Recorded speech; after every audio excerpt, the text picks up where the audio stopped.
बिस्मिल्लाहिर्रहमानिर्रहीम अस्सलाम वालेकुम नाज़रीन, मैं जवाद यूसुफ और आप सबको अपने ऑफिशियल चैनल में खुश आमदीद कहता हूं। नाज़रीन, पाकिस्तान नेवी ने तारीख रकम कर दी है और पूरी दुनिया के इस वक्त दिल जीत लिए हैं।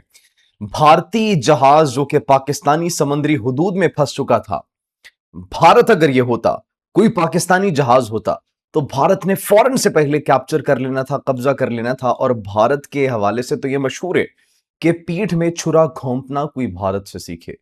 And that we are saying because what they had done with the Iranian vessels, Iranian ships के साथ जो भारत ने किया, उसके बाद पूरी दुनिया को मालूम हो गया कि भारत ट्रस्ट वर्दी नहीं है।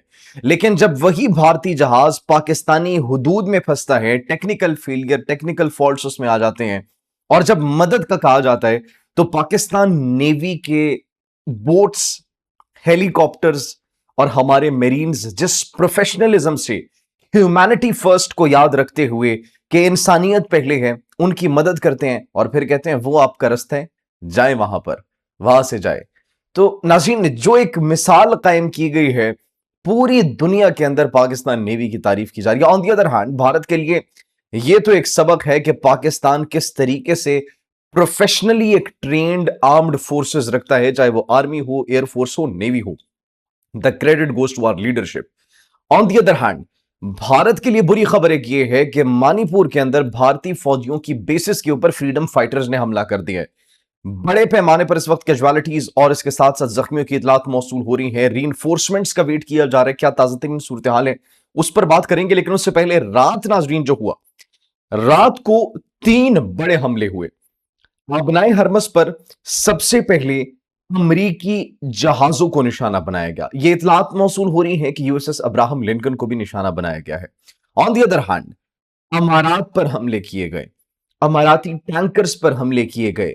लेकिन जो तीसरा हमला किया गया नाजरीन, वो ईरान ने नहीं किया, जिसकी वजह से अब एक बहुत बड़ा थ्रेट अमेरिका के लिए पैदा हो चुका है। जनूबी कोरिया के जहाजों के ऊपर आबनाए हरमस से गुजरते हुए हमला किया गया और जनूबी कोरिया के जो सदर हैं किम जोंग उन, वो अब डायरेक्टली ईरान और अमेरिका और इजराइल के माबैन इस जंग में शामिल हो सकते हैं। जंग बंदी होगी नहीं होगी, फैसला कुन 24 घंटे शुरू हो चुके हैं। किम जोंग उन का रिस्पॉन्स जब आएगा तो that will not be the response that US was expecting. अब हालात कशीदा होते हुए दिखाई दे रहे हैं। किम जोंग उन के रिस्पॉन्स का वेट किया जा रहा है। बड़े पैमाने पर इस वक्त डर और एक खौफ की फिजा कायम हो चुकी है। इसके साथ साथ नाजरीन, जो ईरान की फोर्सेस हैं, उसको टेस्ट करने के लिए कि क्या ये जंग लड़ पाएंगी या फिर नहीं, इकदामात करना शुरू कर दिए गए हैं। क्या इकदामात किए हैं, उस पर भी नाजरीन आज हम बात करेंगे। लेकिन सबसे पहले आपको बताते चले इस वक्त जो सिचुएशन है मणिपुर के अंदर नाजरीन, इंडियन आर्मी की एक बेस के ऊपर बड़े पैमाने पर फ्रीडम फाइटर्स ने इस वक्त ये इतलात मौसूल हो रही हैं कि हमला किया, और उस हमले के अंदर बड़ी तादाद में भारतीय फौजियों को निशाना बनाया जा रहा है। न सिर्फ भारतीय फौजियों को निशाना बनाया जा रहा है, बल्कि ऑन दी अदर हैंड वहां पर जितने भी भारतीय ट्रूप्स, भारतीय ऑफिसर्स, भारतीय सोल्जर्स थे, उन सब को जो है वो निशाना बनाया जा चुका है और वो रीइंफोर्समेंट्स का वेट कर रहे हैं। सिचुएशन आउट ऑफ हैंड्स होती चली जा रही है, आउट ऑफ कंट्रोल होती चली जा रही है भारतीय फोर्सेस के हाथ से, और ये कहा जा रहा है कि उनको बिल्कुल पीछे तक धकेल दिया गया है और काफी हद तक जो वो बेस है उस पर कब्जा भी कर लिया गया। इससे पहले मुतादिद वीडियोस सामने आ रही थी, उन वीडियोस के अंदर नाज़रीन ये देखा जा सकता था कि किस तरीके से जो मणिपुर के अंदर फ्रीडम फाइटर्स हैं, वो भारतीय फोर्सेस को नाका नहीं लगाने देते, नाकाबंदी कहीं की भी नहीं करने देते, और इसके साथ साथ बिल्कुल उनके खिलाफ रेजिस्टेंस जारी रखते हैं। तो ये रेजिस्टेंस अब हमें हर दिन, हर गुजरते रोज के साथ बढ़ती हुई दिखाई दे रही है। अब भारत को वहां पर तो शदीद मुश्किलात का सामना करना पड़ रहा है, लेकिन भारत को अरेबियन सी के अंदर, बहीर अरब के अंदर, पाकिस्तानी हुदूद में भी एक मुश्किल का सामना करना पड़ा। और कैसे मुश्किल का सामना करना पड़ा नाज़रीन, पाकिस्तान नेवी के हमारे शाहीनों ने जिस तरीके से प्रोफेशनलिज्म का मुजाहिरा किया, पूरी दुनिया के अंदर पाकिस्तान नेवी की अब तारीफ की जा रही है। वो क्यों नाज़रीन, उनके एक ऑफिसर हैं गौतम, उन्होंने कोई टेक्निकल इश्यूज फेस किए, उनके जो शिप है, पीएमएसए शिप, और ये जब उन्होंने फिर सिग्नल्स भेजे कि हम मुश्किल में हैं, हम टेक्निकल फॉल्ट्स का जो है वो हमें सामना करना पड़ रहा है, तो फिर पाकिस्तानी नेवी हरकत में आती है। पाकिस्तानी नेवी के जो बोट्स हैं, स्पीड बोट्स, वो वहां पर पहुंचती हैं। हमारी नेवी के जो जवान है, शहजादे हैं, वो पहुंचते हैं वहां पर, हमारे शाहीन पहुंचते हैं, फूड फराहम करते हैं, खाना पीना देते हैं उन्हें, एड फराहम करते हैं, मेडिकल एड देते हैं, टेक्निकल सपोर्ट देते हैं। और 6 इंडियन जो क्रू मेंबर्स थे, उनसे फिर पूछते हैं, 6 इंडियन क्रू मेंबर्स वहां पर मौजूद थे, एक इंडोनेशियन भी वहां पर मौजूद था। तो उनसे पूछते हैं कि मजीद आपको कोई हेल्प चाहिए, आपके तमाम तर मसले मसाइल हल हो गए हैं? उनके तमाम तर मसले मसाइल हल करने के बाद उनको दोबारा अपनी राह की तरफ गामजन करते हैं कि that is your way now. तो this was something that the world was not expecting. Bharat और पाकिस्तान के माबैन जो इस वक्त आग हमें और एक चिंगारी हमें भड़कती हुई दिखाई दे रही है, ऑपरेशन सिंदूर लास्ट ईयर इन्हीं दिनों में जारी और सारी था, फिर ऑपरेशन बुनियानो मरसूस। तो ये मई के महीने के अंदर ऐसा लग रहा था कि कोई फॉल्स फ्लैग किया जाएगा, मिस एडवेंचर, ऑल्दो उसके चांसेस काफी ज्यादा हैं। लेकिन पाकिस्तान ने इस तरीके से अपनी पॉलिसी एक मर्तबा फिर से पूरी दुनिया के सामने वाजे कर दी। मदद के लिए बुलाओगे, हम मदद के लिए आएंगे।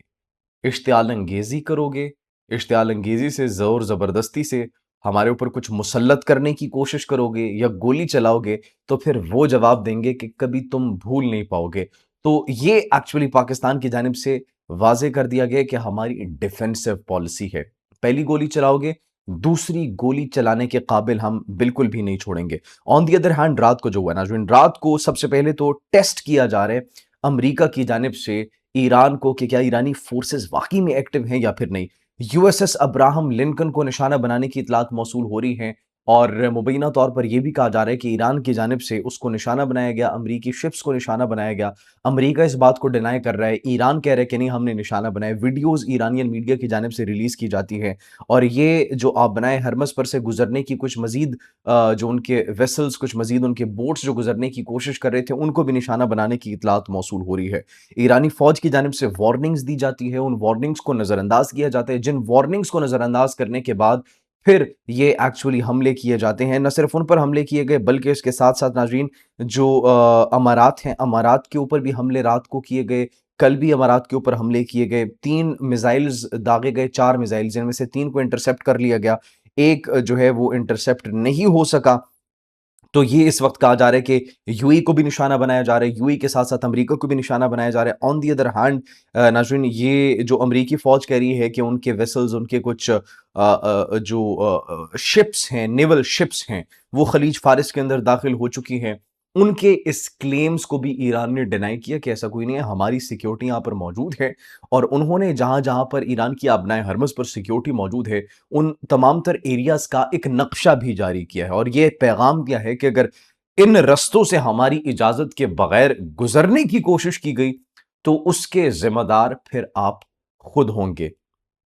On the other hand, the most interesting part, ये खबरें भी मौसूल हुई आबनाए हरमज में, जनूबी कोरिया के कार्गो बहरी जहाज में आग लग गई। जनूबी कोरिया, नॉर्थ कोरिया, जनूबी कोरिया, नॉर्थ कोरिया नहीं, साउथ कोरिया। तो एक्चुअली ये अब इतलात मौसूल हो रही है। पहले तो शिमाली कोरिया के हवाले से इतलात मौसूल हो रही थी कि वो इस जंग में शामिल होने वाले हैं, लेकिन शुमाली कोरिया जो है, उन्होंने ईरान को असिस्टेंस फराहम की है। उन्होंने कहा कि किसी भी सूरत अगर हमारे आपको मदद चाहिए होगी, हम आपके साथ हैं। और उनके जो नॉर्थ कोरिया के जो सफ़ीर थे, उनको स्पेशली तेहरान में भेजा गया। तो अब नॉर्थ कोरिया जहां पर इस जंग के अंदर शामिल होता हुआ दिखाई दे रहा है, तो नॉर्थ कोरिया का ऑपोजिट, उनको अपोज करने वाला, या फिर आप ये कहें उनका राइवल, साउथ कोरिया, जनूबी कोरिया, उनके कार्गो बहरी जहाज में भी आग लग चुकी है। और ये कहा जा रहा है कि उस पर भी एक्चुअली हमला किया गया। ये तकरीबन शारजा से 70 किलोमीटर शुमाल मगरिब में लंगर अंदाज होने की कोशिश कर रहा था। आग की वजह मालूम नहीं हो सकी, लेकिन जनूबी कोरिया के हवाले से कहा जा रहा है कि हम इसकी तहकीकात कर रहे हैं। शुमाली कोरिया ईरान के साथ खड़ा है। जनूबी कोरिया के जहाज़ों पर हमला करना ये एक टैक्टिक हो सकती है ताकि अमारात और अमेरिका उनको अपने मफादात के लिए इस्तेमाल कर सके, और डोनाल्ड ट्रंप की स्टेटमेंट भी आ चुकी है। वो साउथ कोरिया को ये कह रहे हैं कि आपके जहाज़ों के ऊपर भी हमला किया है, आप भी इस जंग में शामिल हो, आप भी इस जंग में शामिल हो, आप हमारा साथ दें। जनूबी कोरिया अगर शामिल होगा तो फिर शुमाली कोरिया ईरान के साथ पहले ही खड़ा होने का ऐलान कर चुके हैं, तो फिर ये सिचुएशन मज़ीद एस्केलेट होती हुई दिखाई देगी। फिलवक्त नहीं, जैसे कोई मज़ीद डेवलपमेंट आती है आपकी खिदमत में हाज़िर होंगे, तब तक के लिए मुझे इजाज़त दीजिए। अपना बहुत ख़्याल रखिए। अल्लाह निगहबान।